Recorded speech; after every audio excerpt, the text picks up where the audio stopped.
In his speech declaring June 19th, the day in 1865 that enslaved African Americans in Texas were told that slavery had ended, a national holiday, President Biden said, "Great nations don't ignore their most painful moments. The truth is, it's simply not enough just to commemorate Juneteenth. After all, the emancipation of enslaved Black Americans didn't mark the end of America's work to deliver on the promise of equality.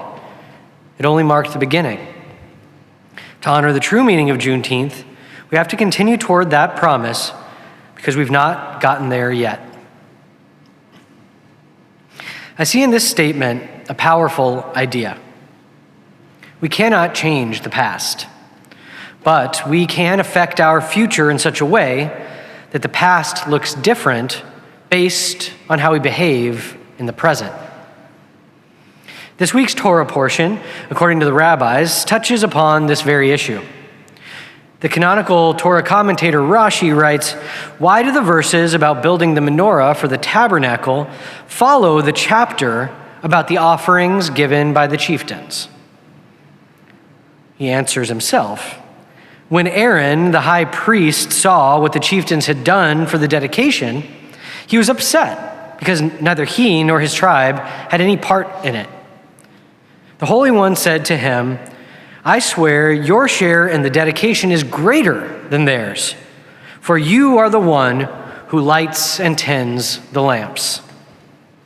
Ramban, the medieval Spanish sage, takes this idea and expands upon it, saying that God's response to Aaron is in fact referring to the lighting of the menorah for the rededication of the temple thousands of years later, leading to our contemporary celebration of Hanukkah.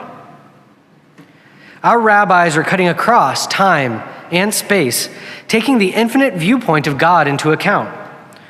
God saw that Aaron's descendants would continue using this lamp for dedication well after many other tribes were scattered and lost to the four corners of the earth.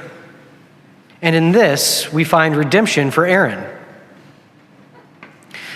Later in our portion, we have a famous tale of Aaron failing and remaining unredeemed, just as Rabbi Ehrlich recounted earlier. This story has often been interpreted to be particularly about discrimination. Miriam and Aaron are gossiping viciously about Moses' wife being a Cushite. We don't know for certain what it is that led them to gossip in this way, but it is often interpreted to be about Moses' wife having been from Cush, contemporary Ethiopia, rather than an Israelite. It could be that this scene itself was an ancient form of proto-racism. It remains an unredeemed tale, and this lack of redemption leaves us today responsible. In her book on Juneteenth, Pulitzer Prize-winning historian Annette Gordon Reed writes about the racial relations in Texas, her home state. She begins by talking about her reaction to hearing that others outside of Texas were celebrating Juneteenth. She writes, "The truth is that I was initially annoyed when I first heard that others outside of Texas claimed the holiday. There is a rabbinic concept, hana'ah, when and when not to derive benefit from things. There are many prohibitions against deriving benefit from certain objects.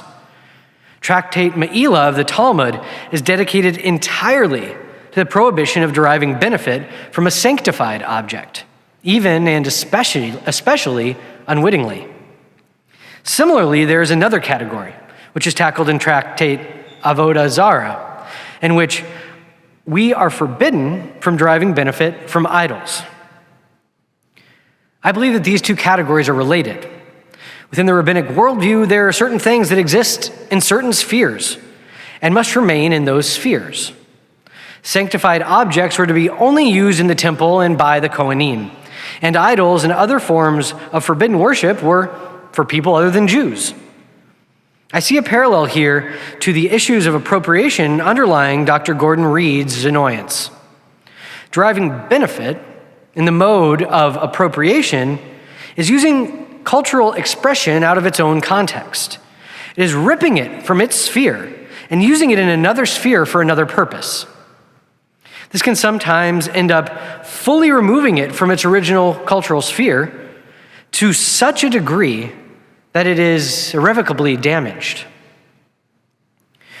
Dr. Gordon Reed goes on to say that her proprietary attitude about Juneteenth quickly disappeared. But even if this is the case, what are we who are not Black or Texan to do with Juneteenth without deriving benefit from it? How can we commemorate this holiday in a way that keeps it within its proper sphere while still offering it honor? We today, some of whom are descendants of Aaron, can consider how we may redeem Aaron's misstep with regard to Moses' Cushite wife, just as the Hasmoneans redeemed his misstep with regard to gifts for God. It is not that non-Black folks in America need to ignore Juneteenth or pretend like it doesn't exist, but it is that in order to avoid appropriating it for our own benefit, which would tear it from its roots and its natural sphere, we need to treat it as a day to work towards redemption. Rather than simply benefiting from the national day off, we can use it to educate ourselves, to even act to fight against the same sorts of forces that led to slavery in our country in the first place. The Black trans activist Marsha P. Johnson, famous for her role in LGBTQ rights activism in our city, was honored with a bust erected in her image last year downtown in Christopher Park. On it reads a quote from her, saying, "History isn't something you look back at and say it was inevitable.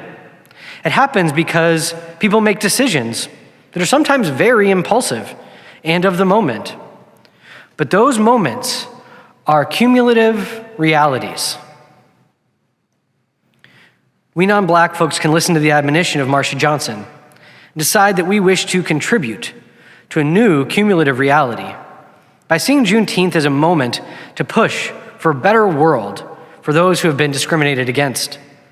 This may seem lofty, but in this week's Haftarah reading, we are given a call to arms that teaches us not to balk at difficult tasks. Just as Cantor Corson read not long ago so beautifully, in the book of Zechariah, God speaks to the prophet saying, "Not by might nor by power, but by my Spirit," meaning that it is not for us to judge what is and isn't possible, but it is for us to act to the greatest capacity of our righteousness. And in that, we pray to be helped by the divine Spirit. May we all this Juneteenth act in God's Spirit, working to bring about the promise of liberation for all, promise of freedom, justice, and peace for all people in our land, and to redeem the faults of our ancestors by doing better in our world today. Shabbat Shalom.